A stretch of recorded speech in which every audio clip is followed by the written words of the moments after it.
start from the safety moment. As far as we were informed, there are no drills scheduled at the Radisson today. So if the fire alarm goes off, it means that it is a real thing and we all need to proceed through this door and then go outside and proceed to the park inn. In case if the fire is right behind this door, we will go back. There is a door at the very corner, and we will go around the building, and again the master point is going to be at the park inn. And if you have any questions, please ask, and I will get back to you with a more comprehensive answer when I talk to the Radisson staff. But don't worry, if something happens, someone from the Radisson staff will come and they will guide us to the master point. So that was our safety moment, and if we don't have any questions, we will just proceed through our next agenda item, which is introduction. First of all, I would like to thank our sponsor, ExxonMobil Kazakhstan Inc. for sponsoring this lecture. Our special thank you goes to the lead country manager of ExxonMobil in Kazakhstan, Bruno Jardin. You know, besides Bruno, I would like to thank Aliya Kayupova, who is Deputy General Manager, and Gulnar Nugman. Gulnar was working all the details of this event. So everything's so perfect because Gulnar was working on that. So please give a round of applause to these wonderful people. And I just wanted to mention it's very interesting how we got sponsorship from ExxonMobil. We approached ExxonMobil in a very desperate situation. As you know, we were supposed to host Professor Couples, and we knew that he was coming in January, but we didn't have a sponsor. So we came to ExxonMobil in December, right before the holidays. It was holidays, numerous approvals, all the budgeting issues. But when we came to ExxonMobil, we explained the situation. We got a very, very positive response. And ExxonMobil said that they're not going to sponsor just this event, but some other events in future. About those events, you will hear more later on. We'll be back. Yeah. So, and now going back to the Professor Couples lecture. So, as you know, that a couple of weeks ago, a week ago, we sent an invite that Professor Couples from Harvard University was coming to Astana to talk about geomechanics. But it happened that at 2 o'clock on Friday morning, we got an email that because of the visa issues, Dr. Couples cannot come to Kazakhstan. So I came to work, checked my email, and bang.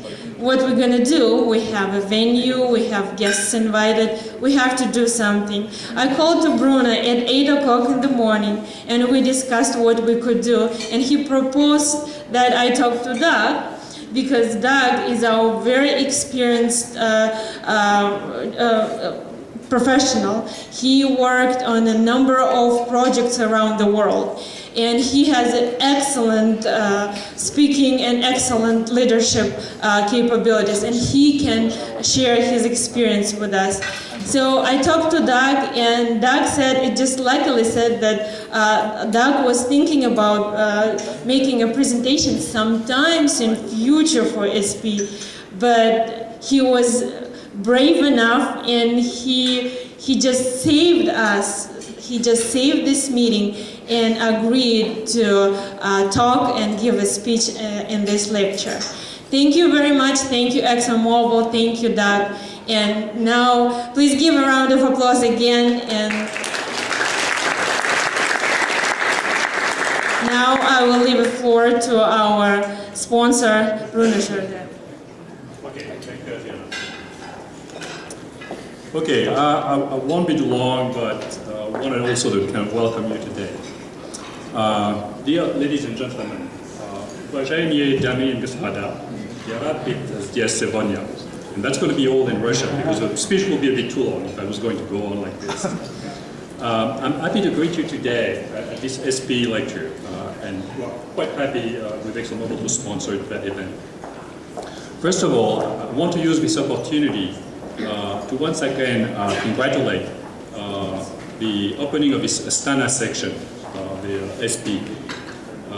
This is a very significant event, I think, for the local oil and gas industry, and I wish you all a lot of success with this enterprise. I'm especially proud that we've got a few ExxonMobil employees actually being the initiators of that section opening, including Sanjar Jacquezov and the section chairman, and Ajania that you just met, Ajania Jusupekova, the program chair. Secondly, it's just like to make a few comments about ExxonMobil. I think a lot of you know about the company, but what you may not know is that we've been in Kazakhstan for over 20 years. And we participate into 3 major projects in Kazakhstan. The Tengiz Reservoir development, Kashagan, but also the Kasem Pipeline Consortium. And our total volume of investment over these 20 years has surpassed $10 billion. And we have 2 offices, one in Atirau and one in Astana here. ExxonMobil is an active sponsor of SPE and supports SPE activities worldwide. And today I'm proud that we have an opportunity to sponsor this event, this lecture in Astana, because we have especially Mr. Doug McGehee as a speaker for this event. And while it is an impromptu event for Doug, he worked all weekend to prepare for his presentation. I'm grateful for him for that. Doug is an ExxonMobil secondee with NCOC, and he holds the position of technical director in NCOC. Doug holds a geophysics degree from the Texas A&M University, and just like you, he's an SPE member. Doug has been working for ExxonMobil for 32 years, and he has held a variety of technical, business, and managerial positions with responsibilities for projects in a number of geographic locations, like West Africa, Germany, Norway, and now Kazakhstan. So for this first lecture, Doug is going to talk about the benefits of integrated geoscience and reservoir team, working in such integrated team. And as many of you are reservoir engineers and geoscientists, or future reservoir engineers and geoscientists maybe, I'm sure you will find this lecture quite interesting. So please meet your colleague, Mr. Doug McGehee.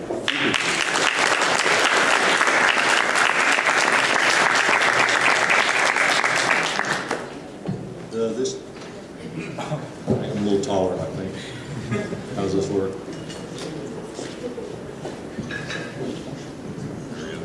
So this could be interesting. So in my haste to leave the office, as I was reaching down to grab my speaker notes, I grabbed the emergency response plan instead. So you have to forgive me if occasionally I may have to look back at the slides.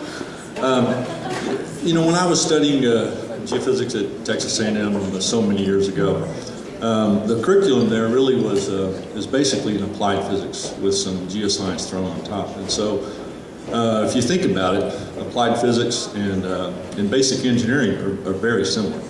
So I think having that background has helped me over the last 30 years to relate to and understand my engineering colleagues. Add to that the fact that my wife and my son are both petroleum engineers. And you can see I've been working on an integrated team for most of my life. Okay? So let me, today I'd like to, let's see, here we go. So what I'd like to do is I want to share with you a few things, and there's a disclaimer at the bottom. And basically, what I'm going to share with you today is really my management philosophy. And I think the only way to work is on integrated teams. So for me, there is no other way to manage. And so I'll share with you a few points about that. It doesn't really represent anything official from ExxonMobil or from NCOC, but you have to factor in the fact that I've worked for ExxonMobil for 30 plus years, so obviously that's kind of influenced my management philosophy a little bit. So I'd like to start talking a little bit about just a few words about the bad old days. And what I mean by that, we talk about the good old days. The bad old days, for me, were in the early 80s in the U.S., where things were worked very much in a silo basis, and I'll talk about that a little bit. And then I'd like to talk about what do I mean when I say integrated teams, talk about the benefits of that, show you a few examples, and really tell you a couple stories. I think that's the meat of this. I'll share with you a couple stories from some major projects that ExxonMobil's been involved in, and what I learned from that, and what some of the pitfalls were, and what some of the successes were, and maybe a couple funny stories along the way. So the bad old days. The bad old days, at least when I started with Mobil in 1981, everything was worked very much on a silo basis. So the geophysicists, they designed the acquisition parameters. They were oversight on the actual seismic acquisition. They were involved in the processing and interpretation. They worked it, and if you wanted to come in and see what they were doing, they chased you out of their office. When they were finished, then they handed it over the fence to the geologist, and then the geologist would take it. The petrophysicists, the stratigraphers, the geomodelers, they would develop it into a geomodel, and eventually at some point they would hand it over the fence to the reservoir engineers. So there was not a lot of communication along the way. In fact, I think the geoscientists they would be thinking, gosh, we really have to work this hard, because once we give it to those engineers, they're just going to scale it up and screw it up. And the engineers, I think, were on the other side going, okay, come on, geoscientists, finish your hocus pocus and give us the data so we can do some real work. So really, that's the way it was. This was a long time ago, 30 years ago. So talk a little bit about how, thank goodness, it's evolved. Okay. Maybe to exemplify this a little bit, tell you a little joke, and you may have heard it before. So there's a geophysicist, a geologist, and a petroleum engineer. And they're all asked the same question: what is 2 plus 2? Okay, so first they ask the engineer, what is 2 plus 2? The engineer says, it's 4.0000. Okay, nice answer. Geologist, what is 2 plus 2? The geologist is like, well, it's more or less 4. And then they go to ask the geophysicist, what's 2 plus 2? And he looks at the guy and goes, what do you want it to be? So that sort of describes the differences we have with each other.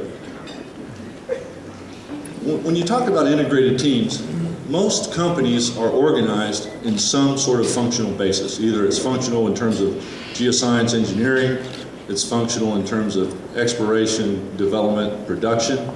And so the challenge for all integrated teams is, how do you matrix across those functional organizations? Because there's a lot of good things about a functional organization. In fact, if I wave ExxonMobil's flag for a minute, ExxonMobil believes that the functional organization is a key to their technical excellence, because you can focus so much on a piece of your business.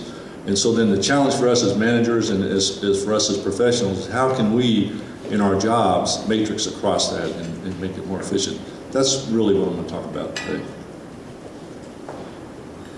Make sure I haven't forgotten anything. So, what is an integrated team? Integrated teams can occur at a variety of different levels. Most of the time, they're more informal than formal, because again, as I said, most of us are structured in some kind of functional basis.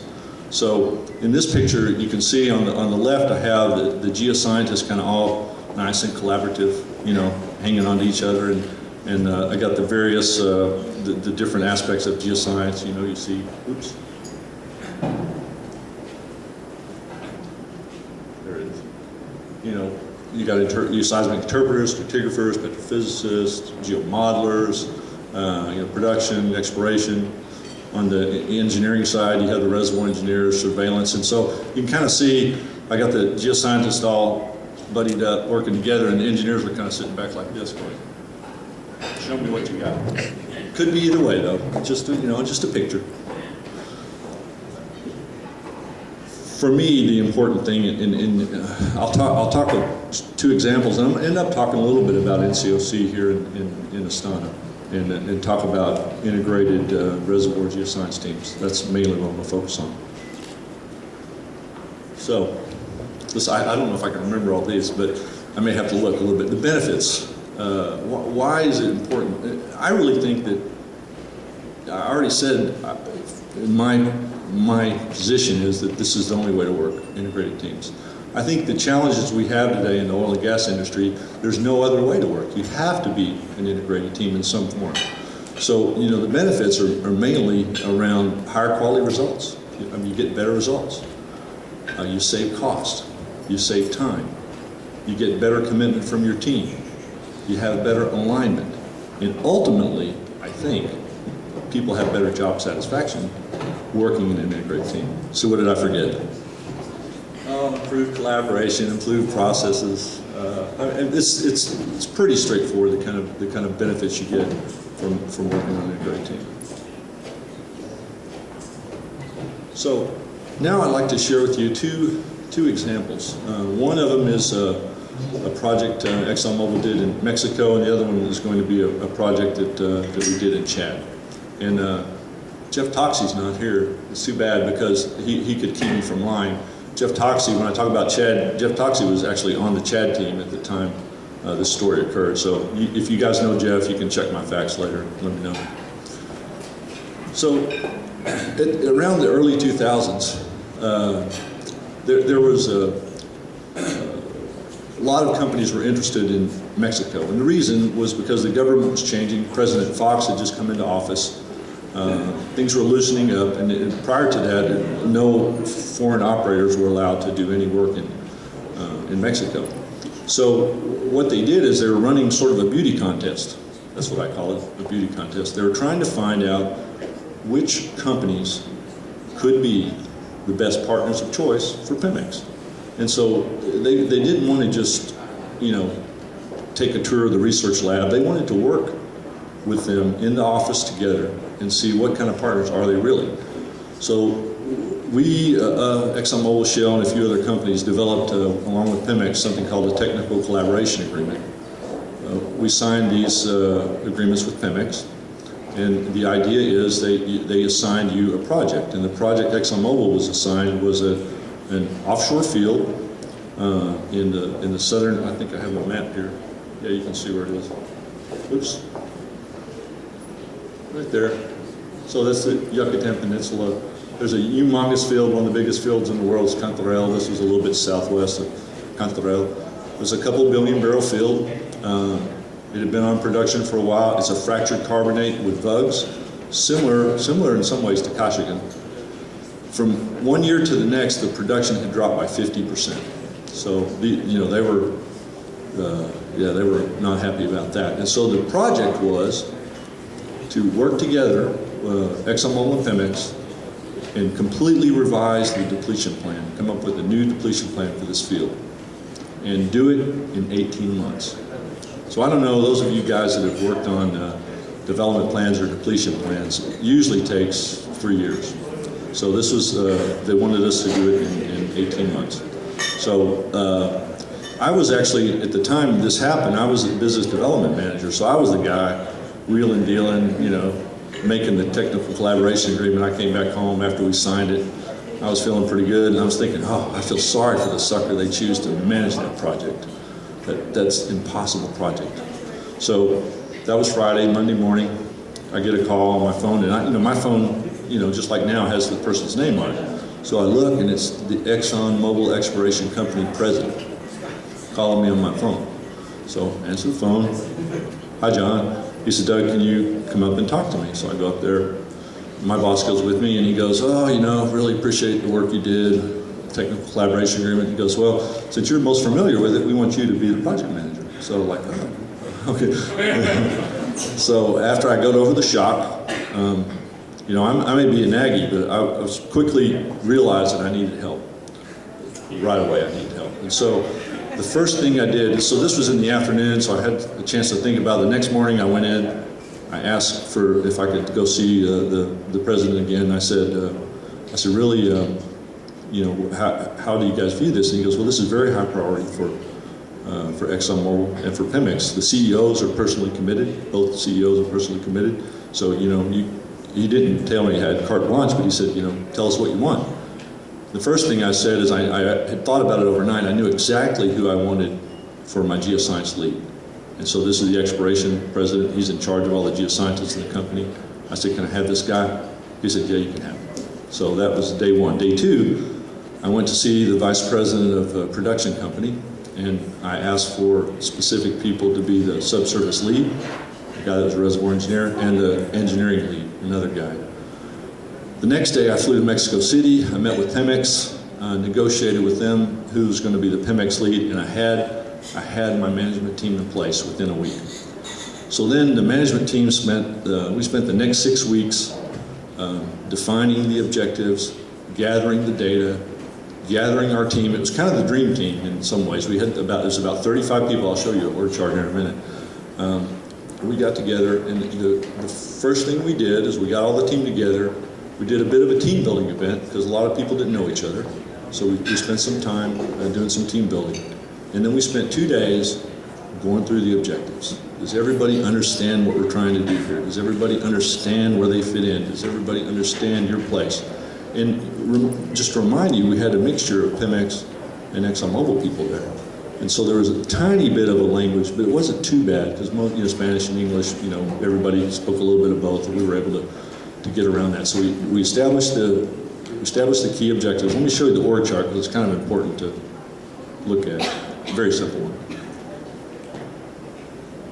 So the key was, so there's me, I'm the project manager, and so I'm trying to run interference with all the, you know, I got Pemex senior management calling me all the time. I got ExxonMobil senior management, and then I'm ExxonMobil functional management. These are the geoscientists, the engineers, the functional people that are putting people on this team.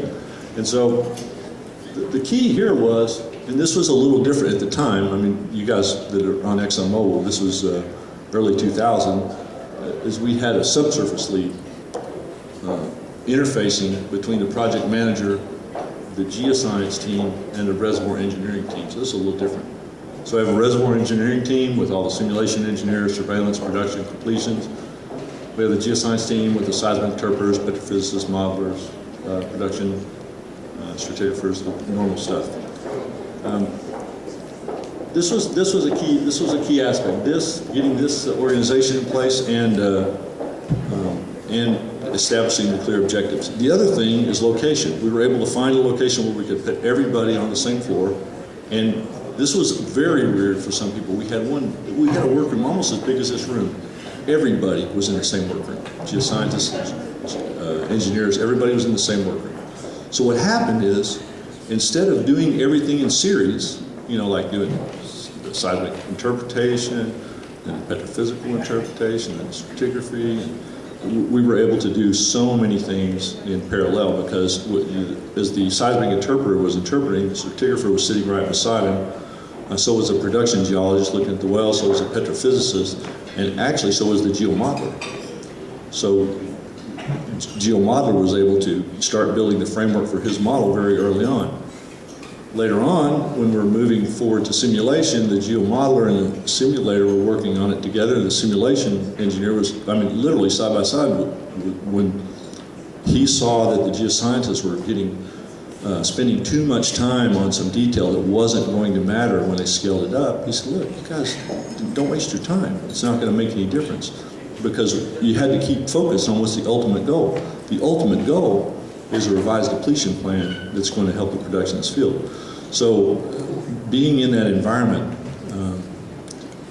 we were able to shave something that happened in 3 years to something that happened in a year and a half. The other thing is, you know, the little things like meeting daily with the management team and make sure everybody's aligned.